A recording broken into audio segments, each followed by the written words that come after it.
right, folks, you are listening to the Yishai Fleisher Show on Galei, Yisrael. This is the only English language talk show on broadcast radio in the state of Israel. Shalom and welcome. We are usually in our beautiful studios on the Mount of Olives. Right now, we're in the beautiful offices of Rabbi Dov Lipman, Knesset member, here at beautiful Knesset in Jerusalem. There's greenery outside the window and snow. And here inside the offices of Rabbi Dov Lipman, Knesset member, there are baseballs. And all kinds of testaments to Baltimore, where he got his education at Ner Yisrael and at Johns Hopkins, and University of Maryland as well. And I see kind of all of the kind of accoutrements that say the things that I love so much, which is to see North American Jewry get involved in the story of Israel. And probably Rabbi Dov Lipman is one of the top people who could say that, because he's the first Knesset member in almost 30 years, 29 years, to be American-born.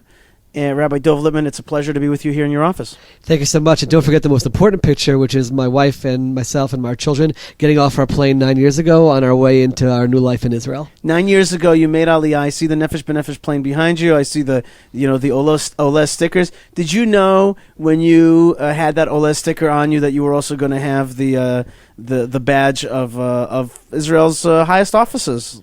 To be honest with you, not only did I not know it about myself, I didn't think it was possible for anyone in general.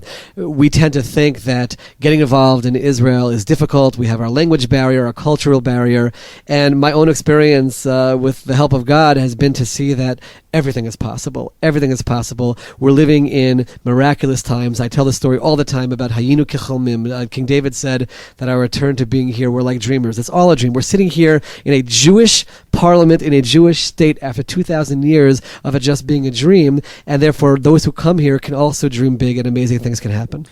You know, those sentiments are so clear and simple, really. Every average person that I meet in America, non-Jew, gets that conclusion. They're just like, wow, I guess God really did fulfill his promises, and there you guys are back. That's pretty amazing. And yet our own people are oftentimes not reaching that conclusion, and somehow have been given alternative narratives, pathways to understand this reality. Some of them even have come to the conclusion that it's the devil's work. That's like a Satmar type of saying. It's the devil's work. Interestingly enough, that matches up with some of the Muslim ideas, that it's somehow the devil's work, all this success. And you've been working very hard within the Haredi community, trying to, I would say, here's the words, I would say trying to bring them along, trying to help them get on the train of this great story, and not to kind of rebel against this train. In a sense, really, I think, helping them connect to what God is doing in our time. That has not been so easy. You've been trying to get them into the workforce and into the army. Tell me a little bit about how that's going. I'll add one more tiny thing before you go on, which is this week's Torah portion. We learned about how Moses saved a Jew, but from being killed by an Egyptian taskmaster. The very next day, other Jews said, "What? You're gonna strike me like you killed that Egyptian? You're gonna judge me?" And I thought to myself, that's exactly like Rabbi Dov Lipman. It's like you're in politics, you're here to help them, but a lot of people have called you names and have made it not so easy for you. Tell me about that. Well, the personal attacks and in the beginning might have been somewhat difficult to hear, but I really put that to the side as we're almost a year into this amazing experience, and we're able to see all the good that we're able to do. And you just focus on the same way, not in any way to compare myself, I'm sure Moses was able to focus on his mission and what he was doing and put aside any of the controversy or criticism. You're really able to do that once you see how you're able to accomplish things. I very much focus on helping the Haredim on the ground, meaning I know that all young Haredi boys are not cut out to study Torah day and night, that it's something which is the unique few in each generation, and the rest of them should be educated to be Talmudic scholars, be fervently Orthodox, but also be part of their nation and part of their country, and that's through service and through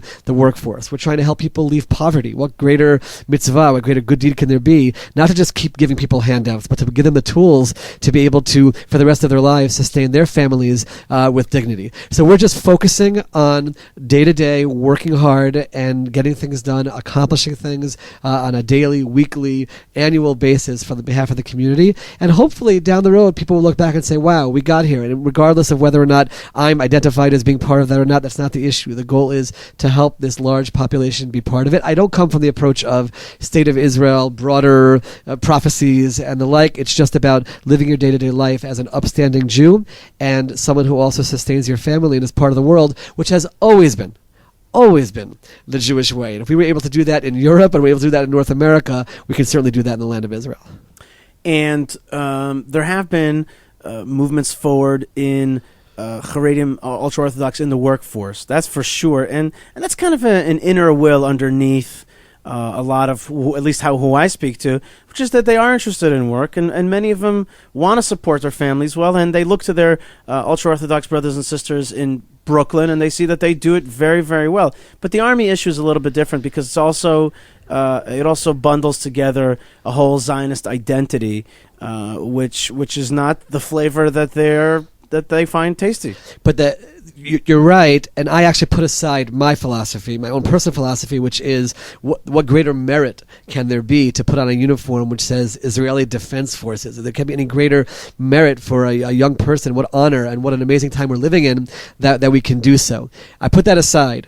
The greatest rabbis have said, if you are not studying Torah day and night, I mean without stop, this is your passion, this is all you want to do, they have said you should be serving in the Israeli army. So I'm grabbing that. I'm grabbing onto that ideology and I'm saying, okay, as an educator, as someone who spent almost a decade in the yeshivas, I know what percentages are really studying day and night and which aren't, and we have to get those boys who aren't as a very first step, at the least, to go serve as the rabbis are saying they should. And that's where we're trying to find that bridge to work together on some level, or if there's no bridge, legislatively. And that's the power that we have in a parliament, is to pass legislation which makes that happen. And that's hopefully what's going to happen over the next year or two. But that legislation seems seen sometimes as forcing. And people, the rest of the society is also forced to go to the army. That's what's ironic. It's not like such a big deal. But when you have a good deal, you don't want to give it up. And there's a rally that's being planned right now, a big rally in America against the draft. Tell me your response to those folks. How are you dealing with that whole, and together with that, there's a whole delegitimization where there's statements that have come out, and I've read them in places like Mishpacha magazine that say things like, the state of Israel is anti-Torah. It works against Torah. Right. So first of all, you made a very good point in your question, and that is there's no law which says Haredi boys who are studying in yeshiva must go to jail if they don't serve in the army. There's a law in Israel which says you serve in the army, and anybody who doesn't serve in the army is possibly bound to jail if they don't follow the law. That's first of all. There's nothing targeted against the Haredim. But I began last week a campaign, a PR campaign. It started with an article in Jewish Press, and I was on radio in America last night to explain what the law says, because there's so much disinformation. The law essentially says, and I don't want to take up all the time with this, that over the next few years, up till 2017, about 10,000 boys, that's basically what it comes down to, and if you do the math, must be in Army service and national service. 10,000 out of 55,000. 10,000 out of 55,000, which means the secular community in Israel is saying we are allowing 45,000 in that age of 18 to 24 to continue learning. Studying. We don't necessarily understand what it's all about, but we're understanding that it's an important value. We don't want to shake up an entire community, but the boys who aren't studying, the Army has their needs. The Army has sat here in this building and they've talked about their needs and which units and the like and why they do need the Haredi boys in the Army. As long as that quota is fulfilled, there's no overall draft. So all the ultra-Orthodox community has to do at this point is say, okay, we will send those boys who aren't really studying, even after a few years. They can study 18, 19, 20. At 21, you know if you're really cut out to or not. You've had a few years of learning. Send them to the Army, and the entire issue, all the tension dissipates. It's over. If they don't do this, then yes, in 2017, a draft applies to everyone.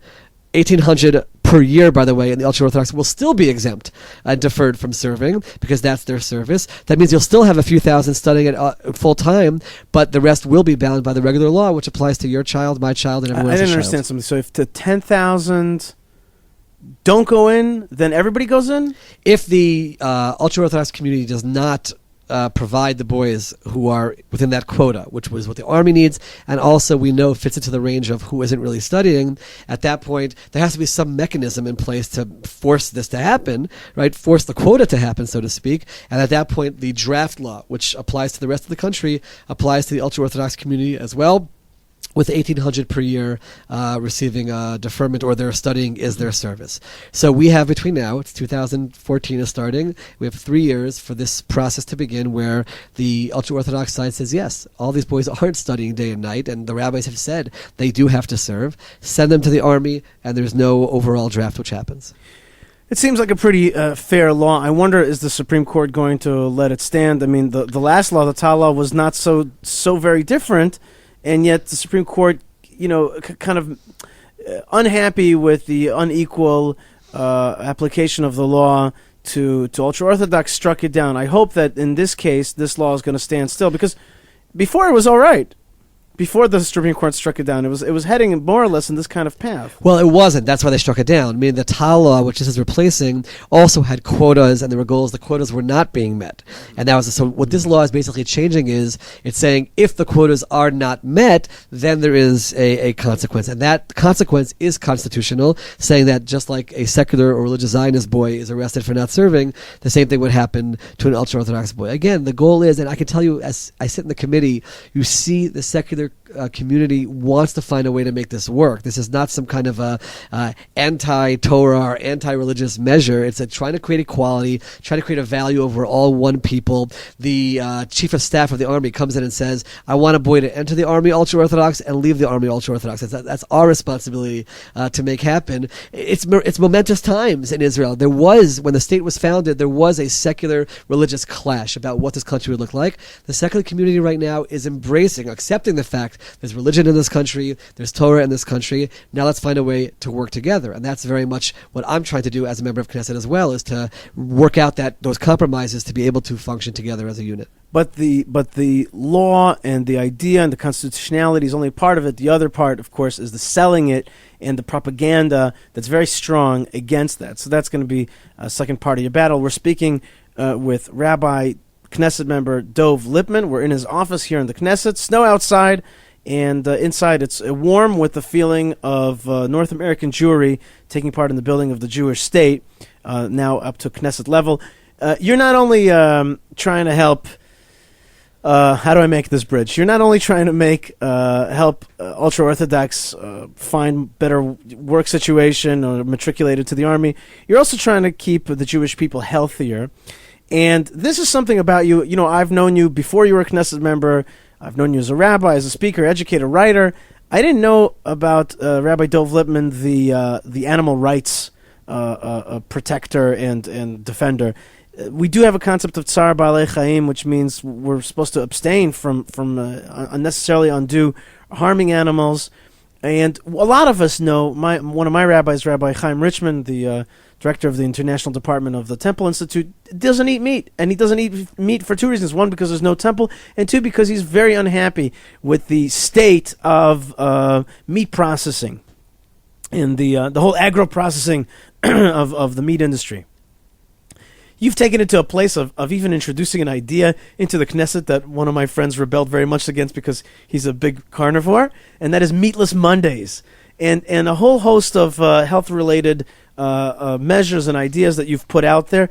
Tell me a little bit about, first thing, where this comes inside of you, and second thing, what you're thinking of doing here in terms of Israel. Sure. The starting point was actually trying to identify values which every single Jew in Israel can unite around. Meaning we can have this religious secular divide about my individual daily Shmirat HaMitzvot, my observance of the commandments, which I do think is a very private thing, and we should not be legislating in terms of forcing people. But there have to be values which we can all agree to. And certainly the point which I started with, which was dealing with foie gras, which was, it's a process where they take a goose and shove a tube down its throat and force feed it until it can't even stand on its own or breathe on its own, then kill it so that people can have this delicacy. That's where it started. It's something we can all agree. This is something which we as a Jewish state, a religion that brought civilization essentially to the world in terms of core humanistic values, we can all agree to. And it kind of built from there to understanding more about some of the animal rights abuses in Israel. When I think about the momentous opportunity we have right now to be a light unto the nations, right? Here we have a state.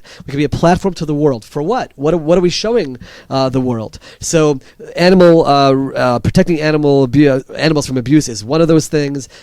Protecting the environment. You know, our sages teach us that when God created the world, He took Adam and He showed him the beautiful world that He created. He said, "This is your job. This is your responsibility to take care of." So to take that value, which certainly applies to the whole world, but has to apply to our land, which we've been given by God, to try to unite around that as well. And this is not an issue where I can foresee a religious, secular debate. Everyone can agree to it. So try to bring these values, health, well-being, taking care of ourselves, core values which are not infringing on anyone's individual rights, to be able to bring those to Israel. Meatless Monday, for example, we were not calling to say that no one in Israel is allowed to eat meat on Monday. That is something which I do think infringes on people's rights. But to use the Knesset as a platform to talk about how much it can help your health for one day a week without meat, or how much it'll help the environment if all of us took one day without meat. That's what we're trying to do. It's more educational in nature, and use the platform that we have. You know, it spread from there. The Prime Minister after that took on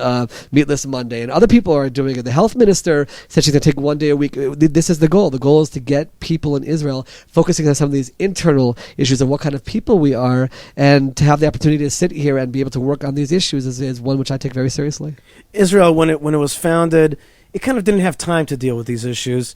And environmentalism, ironically, although Israelis love nature, love to hike, is actually relatively not very well developed here. There's garbage strewn in the streets. There's garbage strewn on the trails. We have some beautiful rivers that are core rivers in Israel that are polluted, some seemingly almost unfixably so, even in the Tel Aviv region, the Yarkon, for example. And we have a great problem right now with the Dead Sea. We're losing the Dead Sea all the time, and people are thinking about it, talking about it, but not much has been done. It's been, I think, losing almost a meter a year, and there are definitely steps to be taken, and I definitely hear what you're saying, that these could put religious and secular divides aside, maybe even in a sense bridge them by saying, look, this is part of both of our secular, as you say, humanistic, and also our religious, godly outlook on the world. Recently, you were in Teaneck. Teaneck, in the greater New York area, is the other center of the Jews. It's the other pole. That's the way I look at it, the other pole of the Jews. And you got up there and you kind of told them where Judaism is really at today. And I wanted to ask you to kind of retell me what it's like for Knesset member Rabbi Dov Lipman to go to Teaneck, kind of your old stomping grounds, your old world. Now you're coming as without an American citizenship because you've given that up. I want you to tell me about that a little bit also. And what's it like to stand in front of an American Jewish crowd and get them involved in the issues of Israel? What's that like? So I'll start with the citizenship, actually. Israeli law rightfully required me to renounce my United States citizenship before Inauguration Day, and we went to the embassy, and it was actually harder to do than I thought it would be. Not the decision. The decision was obvious to me. But just the process of standing up and renouncing my citizenship of a country which did give me a lot. It gave my family safe haven from suffering all over the world. It gave me all kinds of opportunities, and I actually teared up a little bit as I was saying the words, I renounce. But it wasn't a hesitation, and it wasn't a question, because, again, put things in perspective over here. We have our land back, and we're living in monumental times where unbelievable things are happening, and here I have the chance to serve as a member of Knesset, and that's what I told the people when I go there. I tell the story 30 years ago. I was a 12 to 13-year-old kid in Silver Spring, Maryland, and we used to go rally for Soviet Jews. An amazing time in history when world Jewry really did rally for our brothers and sisters behind the Iron Curtain. And I remember it like yesterday. I was standing there with a sign one of those times, and my sign said, "Free Yuli Edelstein." Free Yuli, a 13-year-old American kid. All I was thinking about was, will the Redskins win on Sunday or not? This guy is sitting and languishing in Siberia in a cell because he wants to move to Israel. And 30 years later, prophecies coming true, dreams coming true. I'm sitting here as a member of Knesset, and Yuli Edelstein is the speaker of the Knesset. How do you not hear that and see that and not feel like I want to be a part of that?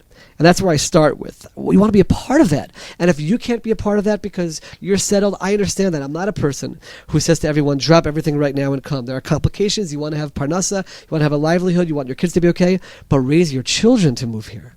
Raise your children to move here.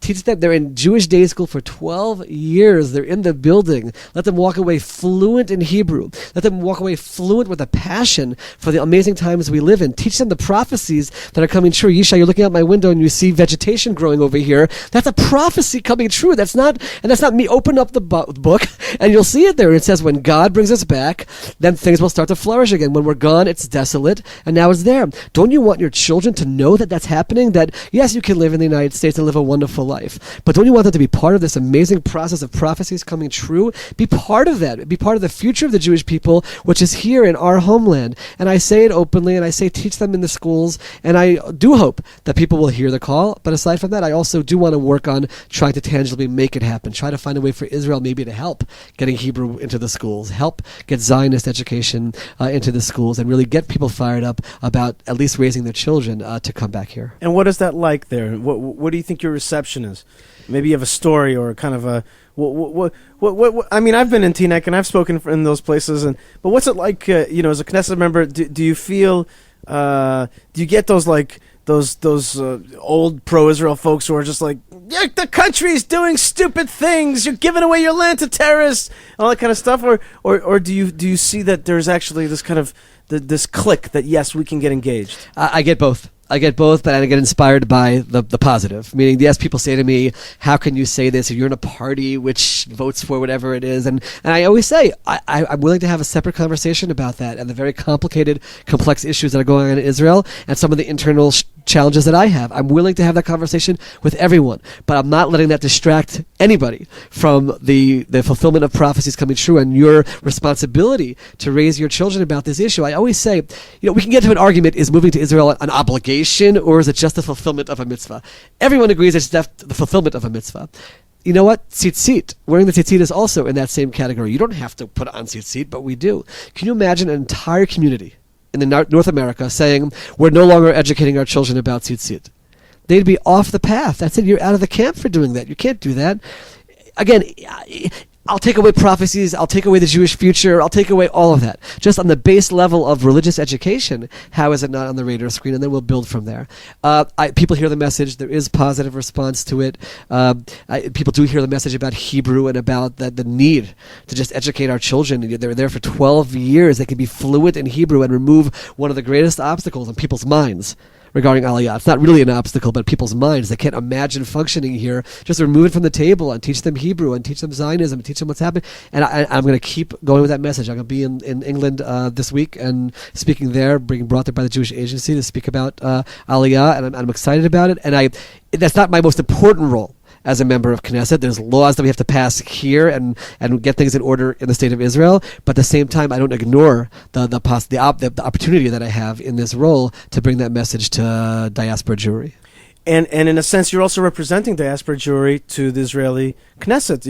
In some sense, you are kind of the Knesset member that's the voice of English speakers in America here, or North America, or all over the world. It's actually a very important thing, because we do have a 6 to 8 million people in the diaspora. They do need a voice in our Knesset, and especially the English-speaking voice, which is really the other great diaspora, with the Russian diaspora kind of gathered in mostly.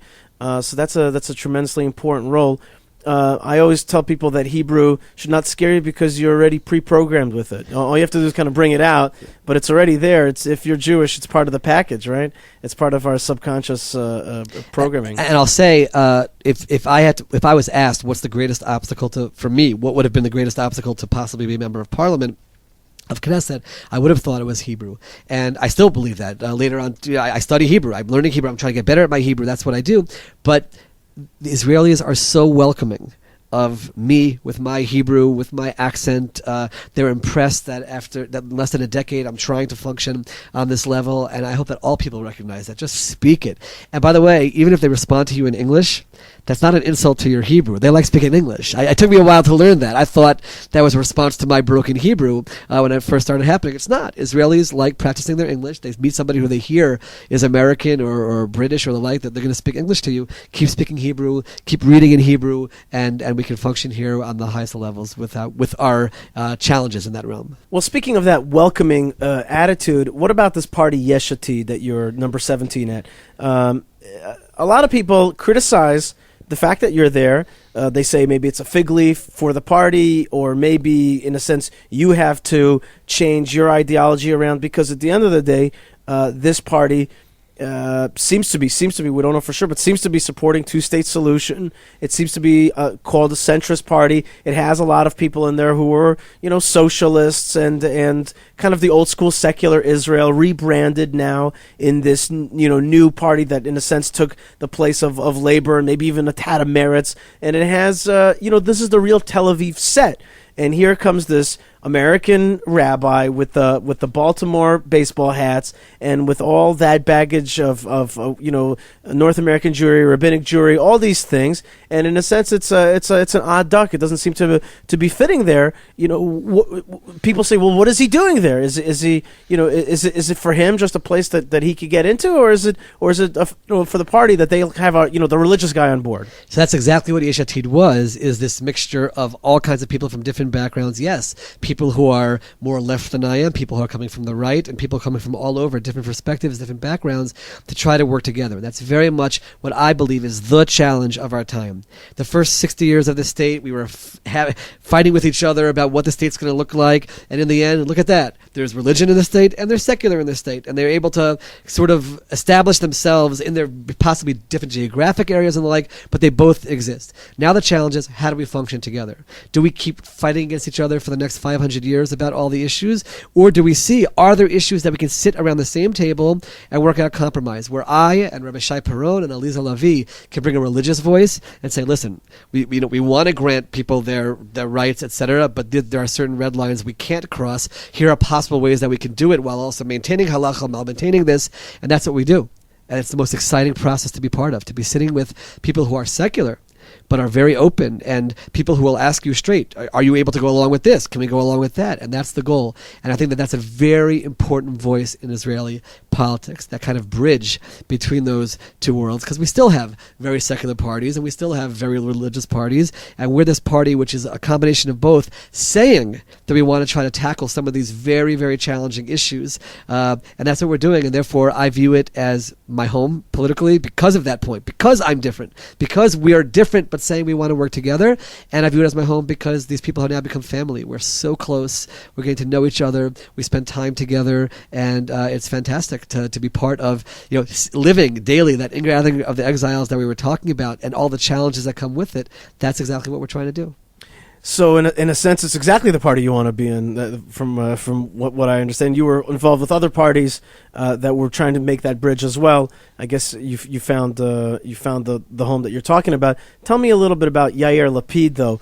Yair Lapid is accused by some as being a guy who came in and said he was going to do things different, but then in the Ministry of Economics, of Finance, he in a sense had to make the same cuts that everybody else would have made. A lot of anger about that. By the way, speaking of cuts, a lot of people talk about the yeshiva cuts. Everybody talks about the yeshiva cuts, but I'm a paratrooper and I speak to young paratroopers, and you know what? You know what they told me? Right now, my unit, 20 years younger than me, the same unit, they're going up to the Hermon to serve for 8 months on Kav, on the border. We served in those kind of situations for 4 months, and we would tear our hair out already by the end. They're standing in bunkers and in positions for 8 months in like these fortresses, and snow was on top of them. There has been a cut in the miluim and the reserve duty, and that's why they're taking up a lot more time instead of training to do a lot more this kind of tough, black labor of standing guard somewhere. So those cuts have been painful across the board. And then there's the whole accusation that he's anti-religious, Yair Lapid, that he hates religion. And one could understand where they're basing it on. I mean, his father really made some statements, who had a party here in Israel that was almost based on trying to undermine Torah life. So one could understand where that's from. What's been your experience? So does anybody know about any statements that my father has made, or does anybody know statements that Yishai Fleisher has made? No. They judge Dov Lipman, or they judge Yishai Fleisher based on Dov Lipman and Yishai Fleisher. The mistake of judging somebody by their father is one of the tragic mistakes in terms of Yair Lapid. It's tragic. Now, I'm putting his father aside for a moment, given his whole background, Holocaust survivor, father killed, put that all aside in terms of where he was coming from. But I challenge people to find one quote from Yair Lapid, anti-Torah, anti-religious. You won't find it. I mean, you can spend the time looking for it. You won't find it. That's not who he is. I would not have joined Yesh Atid if that's who he was. Yair Lapid is a wonderful person. He's a person who speaks truth. He's a person who's passionate about Judaism, passionate about Zionism, passionate about Israel, passionate about figuring out what kind of people we're going to be in this land. We promised 5 things in the elections. We promised equality in national service with the Haredim serving. We're moving forward on that law. We promised an overhaul in education. Rav Shai Peron Education Ministry is doing that, rethinking the way education is done, and that takes time as well. We promised electoral reform, changing the system in terms of elections. We're doing that with a law which is controversial, but we're moving forward with it. We promised housing reform. We're doing that right now with the cabinet, a special cabinet to deal with housing. And we promised to help middle-class Israel to be people who are working hard, 2 spouses, and you can finish the month, and which people were struggling with. When you find a 40 billion shekel deficit... Two spouses working. Working, right. Both working, educated, and to find a situation where, in that situation, you're not struggling. We inherited a 40 billion shekel deficit. Israeli governments, as usual, would not have done what we did. They would have made it a 60 billion shekel deficit and a 100 billion shekel deficit and keep digging the hole even further by continuing to give handouts and just kind of a sort of a welfare state system, which we've had since the state has really been founded. He made very difficult cuts. It was very, very difficult time for us in Yesh Atid, certainly for him as the finance minister, to reach a point where we can balance the budget. And the experts that we worked with said that within a year and a half or so, you're going to start seeing the economy revive itself again, and middle-class Israel will get back on its feet. So I view that as new politics, as doing the right thing for all of Israel, even though it means, in advance, you're going to go down in popularity, your numbers will drop, but you stick with your path and you say, we're going to do what we promised to do in the best way possible, and I'll reach that point. With the army, of course, it's difficult, but if it's reality that reserves do cost a significant amount more, and you can solve that problem by having the younger people serve longer, and by the way, bringing in the ultra-Orthodox as well, that's what we're going to have to do. Do we make mistakes? Of course people make mistakes along the way, but I don't see it as any kind of a turning your back on the voters type of mistakes. I think we're doing everything that we promised, and that's everything that I've always understood about Yair Lapid since I met him, and to this day, a man who keeps his word, a man who's honest, a man who has core values, and hopefully over time all of Israel will get to know that about him. Well, the takeaway from this interview for me is a phrase that you said, which is that the state of Israel is now the Jewish people's platform to the world. I like that very much. And I want to thank you very much for joining me on this platform, the Yishai Fleisher Show on Galei Yisrael, and want to wish you continued success here. And certainly we are all praying for many of the values that you talked about, from the health of Israel to integration of the different parts of society.